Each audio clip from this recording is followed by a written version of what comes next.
your geometry, you are doing some practice with the coordinate grid, and then you are labeling what type of angles you have. So this is a transversal that is cutting through parallel lines. Whenever you see one of these, you're going to make your X's and O's. It doesn't matter if there's an X here. I just always make my X's like this and my O's like this. What this allows me to do is remember which angles are congruent and which are not. So all of these angles, because they're X's, they have the same measure.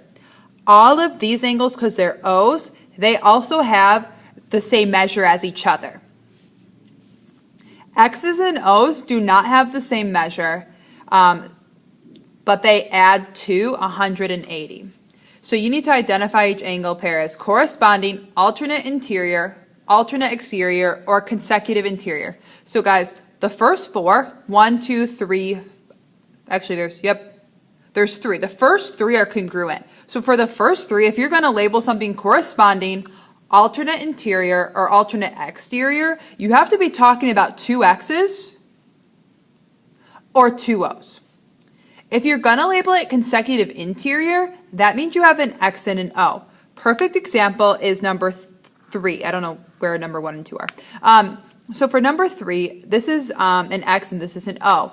So they are not congruent, but they're right next to each other inside the parallel line. So we would say consecutive interior.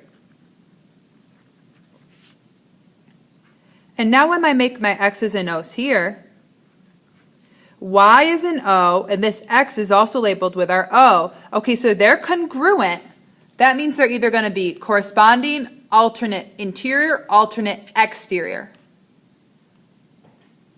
So I see that they're on alternate or opposite sides of the transversal, and they're outside the parallel lines.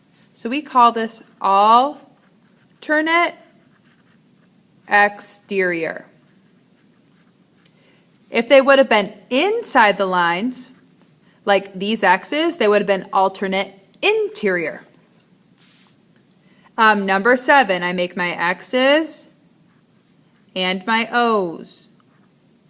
Oh, Y and X are both O's. So we call Y and X corresponding angles because they're both above a parallel line and to the right. So it's kind of like they're twins because they're in the same position, just different parallel lines.